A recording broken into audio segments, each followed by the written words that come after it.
Pequeña biografía del poeta guatemalteco Miguel Ángel Asturias, realizada por Hugo Cuevas Mor.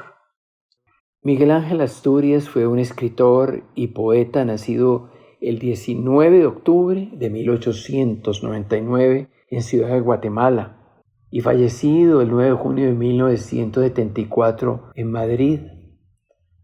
Por su profunda conexión con la realidad de su país, representó a Guatemala muchas veces como diplomático. Es una de las figuras más importantes de la literatura latinoamericana del siglo XX y precursor del realismo mágico. Recibió el Premio Nobel de Literatura en 1967, como vamos a ver, convirtiéndose en el primer autor centroamericano en recibir este honor. Y también recibió el Premio Lenin de la Paz en 1966 por su compromiso político y cultural.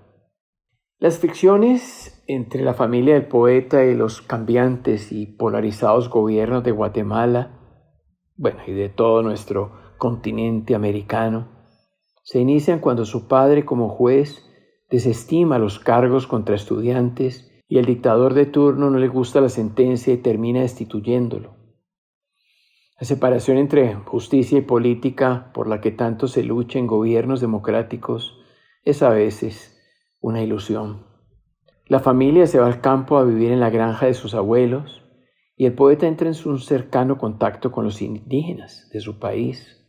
Su nana, Lola Reyes, una joven indígena, le contaba historias, mitos y leyendas, y el niño con alma de poeta, extasiado, recordaba esa gran influencia que tuvieron esas sencillas historias en sus obras. El poeta, con 23 años y con otros estudiantes, forman la Universidad Popular para dar clases gratis a los menos favorecidos. Con 24 años obtiene su título de abogado de la Universidad Nacional y recibe el Premio Gálvez por su tesis sobre la problemática de los indígenas, el problema social del indio. Recibe igualmente el Premio Falla por ser el mejor estudiante de su facultad y fue ahí en la universidad donde funda la Asociación de Estudiantes que se opone a la dictadura de Estrada Cabrera y que en unión con otros grupos y partidos logra que esta dictadura de más de 30 años caiga. Pero otro dictador aparece y decide irse a Europa a estudiar etnología a París, a la Sorbona, donde conoce a otros estudiantes latinoamericanos como Alejo Carpentier, y en 1930 publica Leyendas de Guatemala, su primer libro, y lo traduce él mismo al francés, obteniendo su primer premio literario. Regresa a Guatemala durante otra dictadura, la del general Ubico, y como periodista se une a la oposición, escribe varios poemarios durante esa época. Fue elegido diputado al Congreso Nacional y al caer Ubico, el nuevo presidente electo en 1942, Juan José Arévalo, le da su primer cargo diplomático. Cuando criticaron su designación como embajador en Francia por ser más poeta que político, en un acto público él respondió: al fin y al cabo, toda la diplomacia es metáfora. Decimos una cosa para que signifique otra. En un recordado discurso en Chile como diplomático, recordó que los volcanes guatemaltecos y las cordilleras andinas eran hermanos de fuego que unían a los países del continente. Los periódicos en sus titulares dijeron: Asturias no vino a hablar de tratados, vino a firmar un pacto de poesía. El poeta se había casado con Clemencia Amado y tenían a sus 2 hijos, Miguel Ángel y Rodrigo.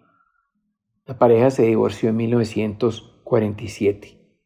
Asturias apoyó el gobierno de Jacobo Arbenz, sucesor electo de Arévalo, y cuando estaba en su puesto diplomático, el coronel Carlos Castillo Armas, en una invasión apoyada por la CIA y las oligarquías guatemaltecas, destituyen a Arbenz y Castillo Armas ordena que Asturias fuera despojado de su nacionalidad guatemalteca. Así, el poeta de nuevo se va al exilio, a la Argentina, esta vez, de donde era su segunda esposa, Blanca Mora y Araujo. En 1966, el presidente electo Méndez Montenegro llega al poder en Guatemala, rehabilita a Asturias, le devuelve su ciudadanía, lo nombra embajador en 1966 en Francia y al año siguiente le otorgan el Premio Nobel de la Literatura. En su breve discurso, el poeta agradeció el premio en nombre de los pueblos mestizos e indígenas de América y lo dedicó diciendo: a los pueblos de América que en mí encuentran eco.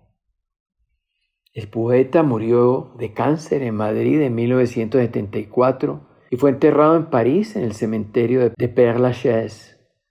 Su hijo eligió Francia como su lugar de descanso final para evitar el contexto dictatorial que vivía España y Guatemala en ese momento. Sus restos quedaban en el exilio. Posiblemente vuelvan pronto a su patria. Quiero mencionar que su hijo Rodrigo fue comandante guerrillero de la ORPA e integrante de la Unidad Revolucionaria Nacional Guatemalteca, la URNG, adoptando el nombre de Gaspar Hilón, nombre de un indígena rebelde en la novela de su padre, Hombres de Maíz. La URNG fue una organización guerrillera que luchó contra los gobiernos militares de la década de 1980 durante la Guerra Civil de Guatemala y que tras la firma de los acuerdos de paz en 1996 se convirtió en un partido político. Debo mencionar que la Guerra Civil se inició con el asesinato selectivo de muchos líderes políticos y actores civiles, como la que le arrebató la vida al primo hermano de mi madre, Alberto Fuentes Mor, quien era diputado del Congreso, candidato a la presidencia y había sido representante de Guatemala ante la ONU. Entre las obras en prosa más reconocidas del poeta están Leyendas de Guatemala y El Señor Presidente, que es una novela sobre un dictador de América Latina. Su obra poética es extensa e incluye textos como Clarivigilia primaveral, que se inserta en los comienzos del realismo mágico de la literatura latinoamericana.